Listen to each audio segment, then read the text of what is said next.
প্রতিটি শব্দই তো এক জায়গায়, তার অরিজিন তো এক জায়গায়। আমাদের ইন্দ্রিয়ের মাধ্যমে সেটা প্রতিধ্বনিত হয় ঠিকই। কাজেই বাকের যে 5টা রূপ, যে পরাবাক, পশ্যন্তী, মধ্যমা, বৈখরী, তারপরে এই যে বাকের যে এই যে রূপ, এগুলি সাধন না করলে কিন্তু বই পড়ে কেউ জানতে পারবে না, নিজের মধ্যে আবিষ্কার করতে হবে। অর্থাৎ নিজে বোধে, আপন বোধে নিজেকে ব্যবহার করা, এটা হচ্ছে সৎকর্মবাদ। আপন বোধে নিজেকে এবং সবকে সেবা করা, এটা হচ্ছে ভক্তিযোগ। আপন বোধে নিজের মধ্যে এবং সবার মধ্যে সেই যুক্ত থাকা, এটি হচ্ছে আসল যোগের রহস্য। আর আপন বোধে সব কিছুকে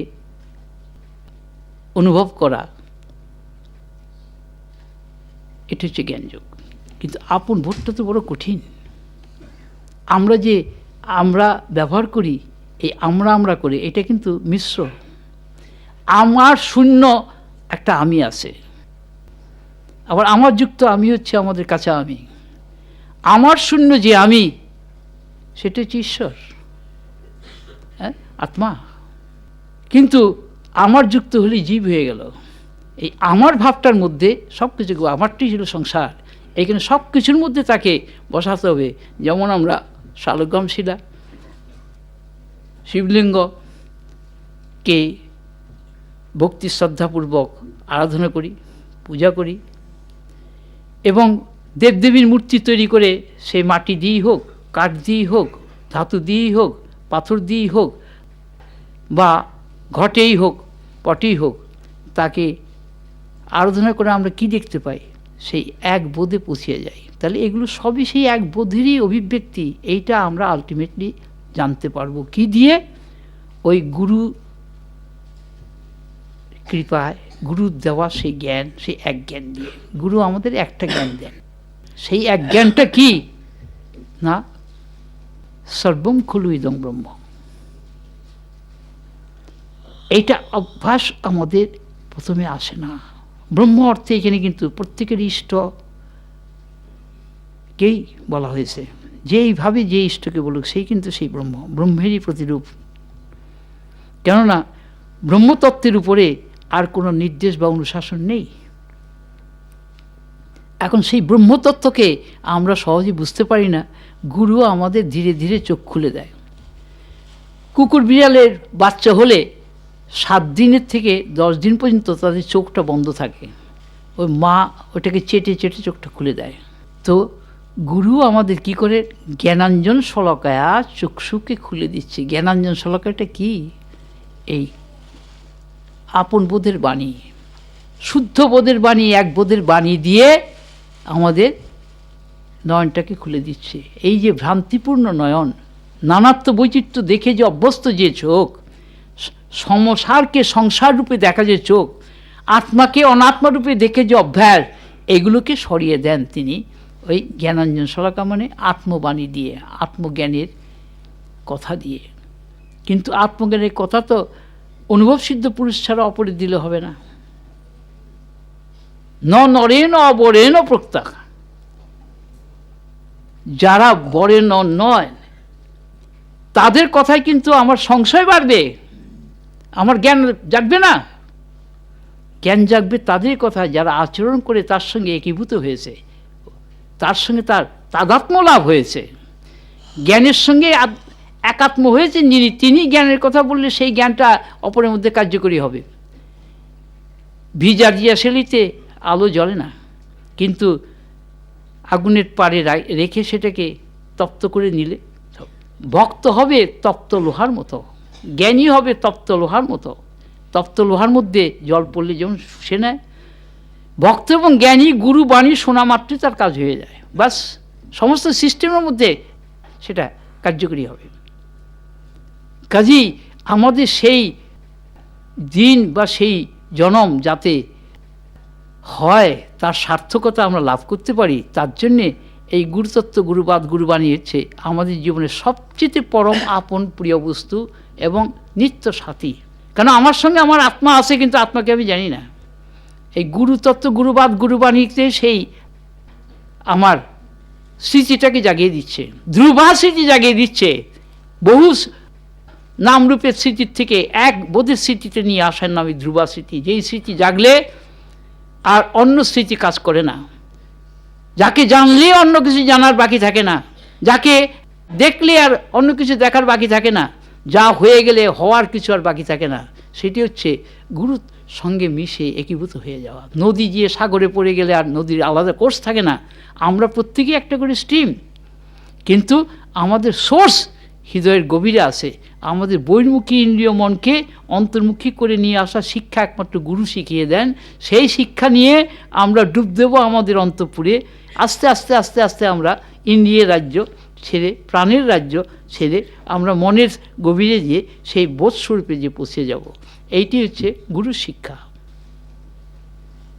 এটা হচ্ছে অন্তর্মুখী গতির। কাজেই এই যোগটা কিন্তু গুরু না দিলে হবে না, এই যোগটা হয়ে চলবে।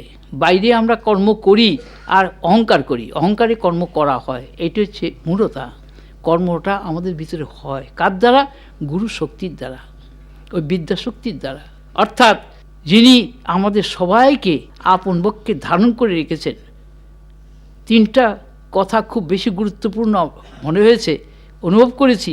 সেটা হচ্ছে কি, এই যে দর্শন, বিজ্ঞান আর ধর্ম, তিনটা শব্দ ব্যবহার করি আমরা, কিন্তু এর রহস্যটা আমরা সত্যি অনুভব করতে পারি না। ধর্ম সম্বন্ধে এত অদ্ভুত সব কথা মানুষের মুখে শুনি, অবাক হয়ে যে তোমরা এগুলো জানলে কোত্থেকে? আসল ধর্ম তো তুমি কিন্তু জানো না।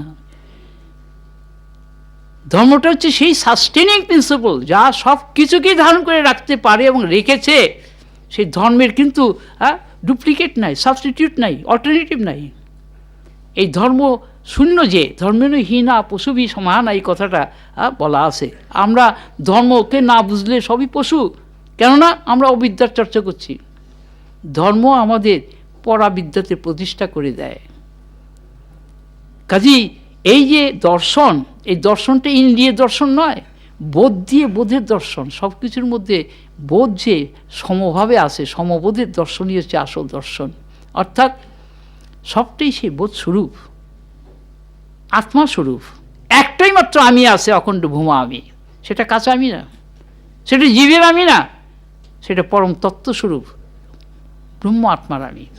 আমি সেটাকে পাকা আমি বলছি এই জন্যে যে পাকা আমিতে গেলে কাঁচা আমির আর কোনো প্রভাব থাকে না। আমরা আস্তে আস্তে সেই পাকা আমি তো ব্যবহার করতেই হবে, কারণ বোধ আমি ছাড়া, বোধ আর বোধ ছাড়া আমি হয় না। একটা অশিক্ষিত লোকও আমি বলছে, শিক্ষিত লোক আমি বলছে, সাধকও আমি বলছে, মহাপুরুষ সিদ্ধরা আমি বলছে, অবতার পুরুষ এইসব আমি বলছি, কারণ আমি ছাড়া তো বোধকে ব্যবহার করা যাবে না। আর বোধ ছাড়া তো আমির অর্থই হয় না, তাহলে তো অহংকার হয়ে গেল। অর্থাৎ দেহ, ইন্দ্রিয়, প্রাণ, মন, বুদ্ধিযুক্ত যে বোধ, সেটা হচ্ছে অহংকার। আর যেটা সমবোধ, অর্থাৎ অবিমিশ্র বোধ, আনমিক্সড, আনঅ্যালয়েড, ইনফাইনিট কনসাসনেস ইটসেলফ, সেটা হচ্ছে ইনফাইনিট আই, ডিভাইন আই। আজকে শ্রীকৃষ্ণ আমি রূপে ব্যবহার করেছেন, রামচন্দ্র আমি রূপে ব্যবহার করেছেন, ভগবান শঙ্কর আমি রূপে ব্যবহার করেছেন, এবং বড় বড় সমস্ত যোগী, জ্ঞানী, মহাপুরুষ তারা আমিকে ব্যবহার। সেই আমি আর আমাদের জীবের আমি তফাৎ কি? বোধ কম আর বেশি। জীবের আমির বোধ হচ্ছে সসীম, লোয়েস্ট ইউনিট অফ কনসাসনেস, আর তাদের আমিটা হচ্ছে হাইয়েস্ট ইউনিট অফ কনসাসনেস। কাজেই একটা পাকা আমি, একটা কাঁচা আমি। কাজে আমাদের এই আমিকে, কাঁচা আমিটাকে পাকা আমি করতে গেলে শিক্ষার মাধ্যমে তাকে ম্যাচিওর করে নিতে হবে, তাকে সমস্ত রকম দোষ ত্রুটি শূন্য করে, মিশ্র করে নিতে হবে, রিফাইন করে নিতে হবে। এইটাই কিন্তু মহাপুরুষ শিক্ষা দিয়ে গেছেন। মহাপ্রভু 8টা মাত্র শিক্ষা দিয়ে বলেছেন আমাদের কি করে এই কাঁচা আমিকে পাকা আমি, অহংকার শূন্য আমি কি করে হওয়া যায়। অর্থাৎ এক অখণ্ড সেই কৃষ্ণর রূপে তিনি সব কিছুকে দেখছেন। কেউ রামরূপে দেখছেন, কেউ শিবরূপে দেখছেন, কেউ মাতৃরূপে দর্শন করছেন, কেউ বা নিজের গুরুরূপে সব কিছুকে দেখছেন। একই কথা, কিন্তু এক বোধেরই কথা। এগুলোর মধ্যে কোনো ভেদ নাই। এটা ব্রহ্মচর্য পালন না করলে কিন্তু এই এক বোধের স্মৃতি জাগবে না, সেই ধ্রুবা স্মৃতি আসবে না। যেই ধ্রুবা স্মৃতি সে এককেই ধারণ করে রাখবে, সেই সত্যকে ধারণ করার এই যে শ্রদ্ধা, শ্রদ্ধাময় পুরুষ, প্রত্যেকের মধ্যে শ্রদ্ধা কিছু মাত্রা আছে, কিন্তু এই শ্রদ্ধাকে আমরা কি করব, বাড়াতে হয় সেটা জানি না। ঋষিরা শ্রদ্ধার প্রার্থনা করত, শ্রদ্ধা মধ্যং দিনং পরি শ্রদ্ধা সূর্যস্ব নিমৃচি, এরকম সব কথা আছে শাস্ত্রে। কিন্তু দুর্ভাগ্য হচ্ছে এই এখনকার শিক্ষিত সমাজ তার পরিচয় জানে না। এই শিক্ষা শিক্ষা নয়, এটা অশিক্ষা, এটা অবিদ্যার। অবিদ্যা দিয়ে আমরা কখনো আমাদের মুক্তি শান্তি লাভ করতে পারি না, এমনকি আমাদের ভালোটাও আমরা বুঝি না। কাজেই আমাদের এখনো সময় রয়েছে, আমরা হারাইনি সব কিছু, আমাদের ভিতরে রয়েছে। এবং মহাজনদের বাণী যদি না স্মরণ করি, তাদের পথ যদি না স্মরণ করি, তাহলে মহতে আমাদের জীবন কিন্তু অজ্ঞানের মধ্যে চলে যাবে, কষ্টের মধ্যে চলে যাবে। বারবার মৃত্যুবরণ করতে হবে, জন্মগ্রহণ করতে হবে। কিন্তু না, মৃত্যুরও মৃত্যু আছে কোথায়? যখন আমরা সত্যে প্রতিষ্ঠা হব, তখন অসত্য থাকবে না। অসত্যের মধ্যে হয় মৃত্যু, সত্যের মধ্যে মৃত্যু নাই। সেটা অমৃত। অমৃতের মধ্যে তুমি যেখানেই যাও সেখানেই অমৃত। কিন্তু মৃত্যুর মধ্যে তুমি যেখানে যাবে, এই পৃথিবীর সর্বত্রই মৃত্যুর ছায়া তোমার পিছন পিছন চলছে, কোথাও রেহাই পাবে না। কেননা রূপে নামে ভাবে আকারের বিকার আছে, কিন্তু নিরাকারের বিকার নাই, আত্মার কোনো আকার নাই। আসলে গুরুর কিন্তু আকার নাই, নিত্য শুদ্ধ নিরাভাস ও নিরাকার ও নিরঞ্জনম। কি অপূর্ব! এই কথাগুলো উচ্চারণ করলেই তুমি উপকার পাবে। উপকার অভ্যাস করি, তবে দেখো আমরা অনেক কিছু হাবিজাবি ওষুধ খাই, গুটিপুটি পরিধান করি রোগ নিরার জন্য। আসল রোগটা কোথায়? সেই রোগ কিন্তু ওই গুটিপুটি দিয়ে যাবে না। সেটা হচ্ছে একমাত্র গুরু শরণম, গুরু চিন্তনম, গুরু ধ্যানম। গুরু কি? কেবল জ্ঞানমূর্তি। আমরা বোধের চর্চা করছি না।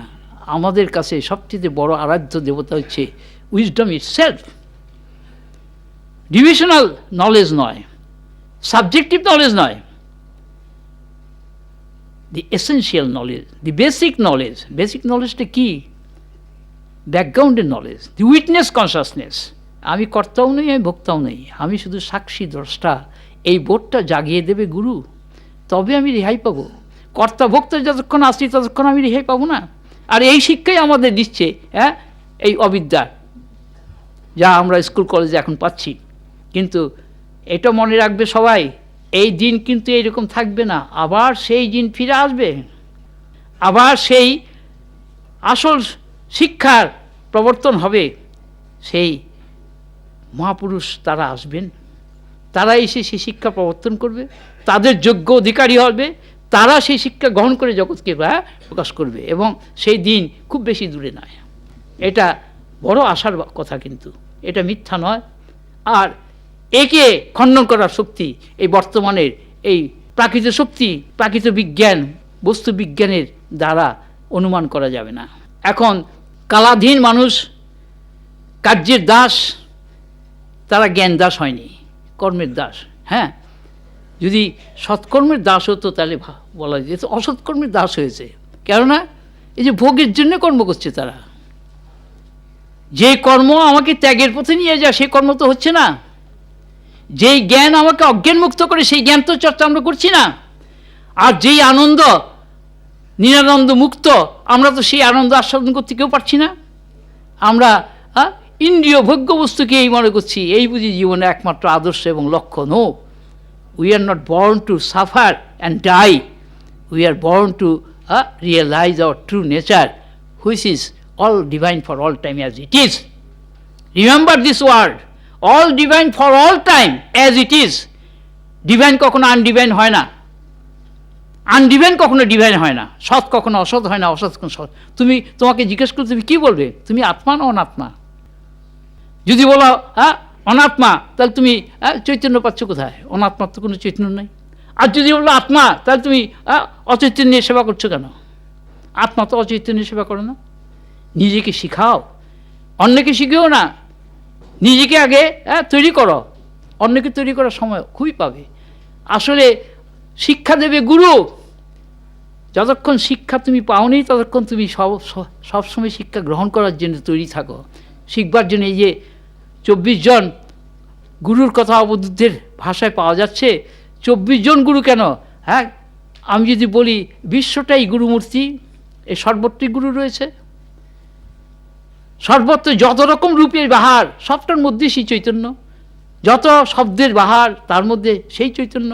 যত ভাবের বাহার, কল্পনার বাহার, সবটাই সেই চৈতন্য দিয়েই ব্যবহার করছি। কিন্তু আমরা চৈতন্যের সন্ধান পাচ্ছি না, কেননা আমরা ভিতরটা দেখতে পাই না, বাইরটা দেখি। বাইরটাও ভালো করে দেখতে পাই না। কাজেই দর্শন বলতে গেলে যেটা, সেটা আমাদের জানতে হবে যে এই দর্শন ইন্দ্রিয় মনের দর্শন নয়, বোধ দিয়ে বোধের দর্শন, আমি দিয়ে আমির দর্শন। সবার মধ্যে আমিকে দেখো, সেই এক আমির তোমার মধ্যে, আমার মধ্যে, সবার মধ্যে। যেমন এক আকাশ সর্বত্র বিরাজমান, একটাই মাত্র আমি সবার মধ্যে আছে। আমি শূন্য কোনো জীবন হতে পারে না। ওই আমিটাই কিন্তু সে আত্মার একটা ইন্ডিকেশন। এটা কিন্তু অহংকারের আমি নয়, জীবের আমি নয়, আত্মার আমি। অহংকার আমি তো তার একটা রিফ্লেকশন, তার একটা প্রতিবিম্ব বা ছায়া। সে খালি দেহ ইন্দ্রিয় নিয়ে মাতামাতি করে, কিন্তু আসল আমিটা কিন্তু তা নয়। সে হচ্ছে রিভিলার অফ অল দিস। ন চ ইদম ন চ অধ উভয় অবভাষকম। ইহাও নয় উহাও নয়, উভয়কে প্রকাশক করছে। সে অবভাষক। সেই পাকা আমি হচ্ছে অবভাষক, আর কিচ্ছু না। সে কর্তাভোক্তা নয়। কিন্তু এই কাঁচা আমি হচ্ছে কর্তাভোক্তা। এই কর্তাভোক্তা ভাব নিয়ে তুমি যতই সাধনা করো না কেন, তোমার কিন্তু চিত্ত শুদ্ধ হবে না। কেন? তুমি তো গুরু শরণাগত হওনি। গুরু তো তোমাকে কর্তাভোক্তা ব্যবহার করতে দেবে না, কখনো না। কেন? আসল কর্তা তো সেই মালিক এক, আমরা তো হচ্ছি তার দাস, তার অংশ এবং তার প্রকাশ মাধ্যম। যেইভাবেই জেনে আমাদের কিন্তু সেই কর্তৃত্ব করার অধিকার নাই। আমাদের মধ্যে বসে ভোগ করবেন তিনি, সেই জন্য আমরা ভোগ নিবেদন করি, প্রসাদ গ্রহণ করি। প্রসাদ গ্রহণ করার ভোগ করা এক কথা নয়, কিন্তু আমরা প্রসাদ করতে যাই, গ্রহণ করতে শিখিনি। যা গ্রহণ করলে পরে আমরা নিরোগ হব, সেই প্রসাদ কোথায় পাচ্ছি? কারণ তাকে তো নিবেদনই করি না। যা ইচ্ছে তাই, যেখানে সেখানে যখন তখন যা ইচ্ছাই আমরা আহার করছি। এই আহারে তো চিত্ত শুদ্ধি হতে পারে না, ধ্রুবা স্মৃতি আসতে পারে না। আহার সংযম, ওই যে বললাম আমাদের সংযমের অভাব জীবনের প্রথম ধাপের থেকে রয়ে গেছে। এইটি আগে চাই, তবে শিক্ষা প্রতিষ্ঠা করলে শিক্ষার কার্যকরী হবে, নতুবা কিন্তু কেটে যাবে, ঠিক ফলটা পাওয়া যাবে না। দেখো, নিরোগ হতে গেলে আমাদের সেইভাবে তৈরি হতে হবে। আমরা রোগ যন্ত্রণা ভোগ করি কিসের জন্য? নিজেদের ভুলে, নিজেদের দোষে। আমাদের কোনো রকম নিয়ম আমরা কেউ পালন করি না। আহারে বিহারে, কথায়, আচরণে, ব্যবহারে কোথাও কোনো নিয়ম নেই। এই অবিদ্যা কিন্তু আমাদের এইভাবে তৈরি করেছে। বিদ্যা কিন্তু তা করবে না, আমাকে যথার্থ ব্যবহারটা শেখাবে। The right use of everything. Right knowledge আমাকে রাইট ইউজ শেখাবে। Right knowledge comes direct from গুরু। সেই গুরু কিন্তু অনুভব সিদ্ধ গুরু। কাজেই আমি কি করে বুঝবো যে আমার গুরু অনুভব সিদ্ধ কি অনুভব সিদ্ধ না? আমি যদি তাকে হোল হার্টেডলি অ্যাকসেপ্ট করতে পারি। যেমন একটা পাথরের টুকরোকে আমি ঈশ্বর বলে যদি কিনা বিশ্বাস করে তাকে ভজন করি, আমি তার থেকে তার ঈশ্বরের দর্শন পাবো। যদি কেউ পরীক্ষা করতে চায়, পরীক্ষা করে দেখতে পারো। তোমার বিশ্বাস যদি দৃঢ় হয়, তুমি তার মধ্যে দর্শন পাবে। কেননা সর্বভূতে এক আত্মগুরী আছেন, গানটার ভিতরে বলা হয়েছে। তাই সবোধ লক্ষণা মূর্ত করুণা কুটস্থ চৈতন্য ব্রহ্মাত্মা অভিন্ন, শতসিদ্ধ শতস্ফূর্ত স্বয়ং প্রকাশ স্বয়ং পূর্ণ, সচ্চিদানন্দ ঘন পুরুষোত্তম, সসংবেদ্য সানুভব দেব স্বয়ং। আমাদের মধ্যে সেই সানুভব দেব অপেক্ষা করে বসে আছে, কবে তার কাছে আমি আমার এই ক্ষুদ্র আমিটাকে সমর্পণ করে দেব। আমি তার চরণে নিজেকে ছেড়ে দিলেই তিনি গ্রহণ করে নিলেন। তা তো করছি না। আমরা তার কাছে গেলে চেয়ে নিচ্ছি, এই দাও, ওই দাও, ওই দাও, এই নিজেকে দিচ্ছি না। খালি বলি দাও দাও দাও, একবারও বলি না নাও। আসল পূজাটা হচ্ছে নিজেকে দিয়ে দেওয়া। না দিলে আমি তার সঙ্গে মিলিত হবে কি করে, তাকে ধরবো কি করে? একটা বুদ্বুদ সাগর হতে পারে না যদি নিজেকে না সমর্পণ করে। সমর্পণ করতে সাগরের সঙ্গে একীভূত হয়ে যাবে। I can become absolute only when I surrender my self to the absolute, without any condition, unconditionally. আমাকে তার চরণে নিরন্তর তার স্মরণ মনন দ্বারা সমর্পণ করে দিতে হবে। এটাকে আমি বলেছি অল অ্যাকসেপ্টেন্স, অখণ্ড মানা। অখণ্ড মানার মাধ্যমে কলিযুগের মানুষ সে তার স্বধর্ম প্রাপ্ত হবে। যেটা গীতার ভাষায় বলেছেন যে নিত্য তার স্মরণ যে নেয় সে তার স্বধর্ম প্রাপ্ত হয়। আমরা সেই স্বধর্ম হারিয়েছি, পরধর্ম নিয়ে আমরা ঘুরে বেড়াচ্ছি। এই পরধর্মটাকে ছাড়তে হবে, স্বধর্ম নিতে হবে। কি করে? By the grace of lord as guru, the self as Guru.